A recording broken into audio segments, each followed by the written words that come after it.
Hi hello viewers, നമ്മുടെ പുതിയ വീട്ടിലേക്ക് ഏവർക്ക് സ്വാഗതം. ഇന്നൊരു പുതിയ ടിപ്പായിട്ടാണ് വന്നിരിക്കുന്നത് കേട്ടോ. ഒരു ചമ്മന്തിപ്പൊടി ഉണ്ടാക്കിയാലോ എങ്ങനെയാണെന്ന് നോക്കാം. ആദ്യം നമ്മൾ ഇപ്പോഴത്തെ പോലെ തന്നെ ഒരു ചട്ടി എടുത്ത് അടുപ്പിൽ ചൂടാക്കാതെ ഒരു കാര്യവും നടക്കത്തില്ല. അപ്പം ചട്ടി ചൂടാക്കുക, അതിലേക്ക് എണ്ണ ഒഴിച്ച് അതൊന്ന് ചൂടായി വരുമ്പോഴത്തേക്ക് കുറച്ച് ഉള്ളിയും കുറച്ച് വെളുത്തുള്ളിയും കൂടെ ചെറുതായിട്ടൊന്ന് അരിഞ്ഞ് അതിനകത്തിട്ട് ഒന്ന് മൂപ്പിച്ചെടുക്കുക. കടുക് പൊട്ടിക്കേണ്ട ആവശ്യമില്ല കേട്ടോ. ഇപ്പോൾ അത് നമുക്ക് പിന്നീട് ചെയ്യാവുന്നതാണ്. ഇതൊന്ന് ബ്രൗൺ കളർ ആകുന്നവരെ നമുക്കൊന്ന് മൂപ്പിച്ചെടുക്കുക എന്ന് പറയുമ്പോൾ അറിയാമല്ലോ, നല്ല ബ്രൗൺ കളർ ആകുന്നത് വരെ എണ്ണയിലിട്ട് ചൂടാക്കി എടുക്കുക എന്നത് മാത്രമാണ് കേട്ടോ മൂപ്പിക്കില്ലെന്ന് പറയുക.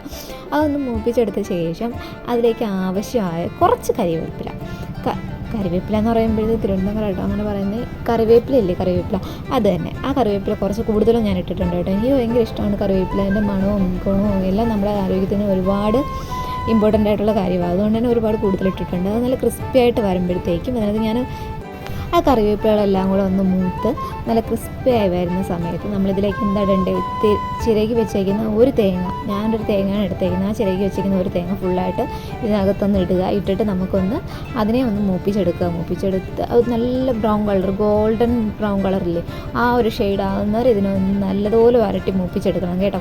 ഞാൻ ഈ തേങ്ങ എല്ലാം കൂടി ഇട്ടിട്ട് എനിക്ക് ക്യാമറയും പിടിക്കാൻ പറ്റുന്നില്ല, തേങ്ങയും ചിണ്ടാൻ പറ്റുന്നില്ല. അങ്ങനെ ആയപ്പോൾ ഞാൻ എന്ത് ചെയ്തു, ക്യാമറ അങ്ങോട്ട് മാറ്റി വെച്ചിട്ട് ഞാൻ തേങ്ങയെ തന്നെ കോൺസെൻട്രേറ്റ് ചെയ്ത് മൂപ്പിക്കാൻ തുടങ്ങിയിട്ട്. ഇല്ലാതുണ്ടെങ്കിൽ എല്ലാം കൂടെ അടിപ്പിടിച്ച് കരിഞ്ഞു പോകാൻ ചാൻസ് ഉണ്ട്. പിന്നെ വല്ലാത്ത ചെവിയായിരിക്കും, അപ്പോൾ അടി പിടിക്കാൻ നമ്മൾ ഇതുപോലെ കേട്ടോ. ഇതേപോലെ ബ്രൗൺ കളറായി വരുമ്പോഴത്തേക്ക് 2 ടീസ്പൂൺ മുളക് പൊടി, 1 ടീസ്പൂൺ ഉപ്പ്, പിന്നെ അതിൽ കുറച്ച് പുളി ഇട്ടിട്ടുണ്ട് കേട്ടോ. ഒരു 2-3 പിടിക്ക് ഇച്ചിരി പുളി, പിന്നെ കുറച്ച് മഞ്ഞൾപ്പൊടിയും കൂടെ ഇട്ട് ഞാൻ അത് നന്നായിട്ട് മൂപ്പിച്ച് മാറ്റി വെക്കണം. എന്നിട്ട് ഇതിനകത്ത് വേറൊരു ടിപ്പ് ഇടുന്നുണ്ട് കേട്ടോ. അത് ആരും യൂസ് ചെയ്യാത്ത, പക്ഷേ ഞാൻ ഇടാറുണ്ട്, എനിക്ക് ഭയങ്കര ഇഷ്ടമാണ്. കുറച്ച് അരി എടുത്ത് മൂപ്പിക്കുക എന്ന് പറയുമ്പോൾ അതൊന്ന് വറുത്ത് നല്ല കരിപുരാന്ന് പൊട്ടുന്ന രീതിയിലൊന്ന് വറുത്തെടുത്ത് മാറ്റി വെക്കുക.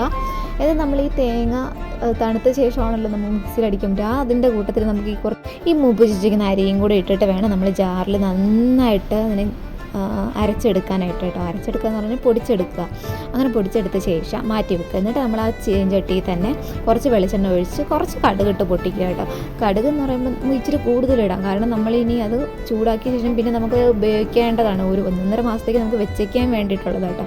അത് നന്നായിട്ടൊന്ന് കടുക് പൊട്ടി വരുമ്പോഴത്തേക്കും ഈ മിക്സിയിൽ അരച്ച് വെച്ചേക്കുന്ന ഈ കൂട്ടെല്ലാം കൂടെ ചേർത്ത് ഒന്ന് കിണ്ടി നല്ലതായിട്ട് വരട്ടിയെടുക്കണം. നന്നായിട്ട് വരട്ടിയെടുക്കുക എന്ന് പറഞ്ഞാൽ ഒരു വെള്ള അംശം എല്ലാം പോകാൻ വേണ്ടിയിട്ടാണ് ലാസ്റ്റ് ഇങ്ങനെ ചെയ്യുന്നത്. ഇതിൽ ഇച്ചിരി കറിവേപ്പില ഇടുക കേട്ടോ. നമ്മൾ നേരത്തെ കറിവേപ്പില ഇട്ടായിരുന്നു, പക്ഷേ ഇത് ഒന്നുകൂടെ നമ്മൾ കറിവേപ്പില ഇടുക, അത് കാണാൻ വേണ്ടിയിട്ട് ഒരു ഭംഗിക്ക് വേണ്ടിയിട്ടെന്നും പറയാം കേട്ടോ. കറിവേപ്പില ഇട്ട് അത് നല്ലൊന്ന് ക്രിസ്പി ആയിട്ട് വരുമ്പോഴത്തേക്ക് വേണം നമ്മൾ ഇതിനകത്ത് ആ കൂട്ടെല്ലാം കൂടെ തട്ടിയിട്ട് ഒന്നുകൂടെ നന്നായിട്ട് അതിനെ വരട്ടിയെടുത്ത് മാറ്റി വെക്കാനുള്ളത്.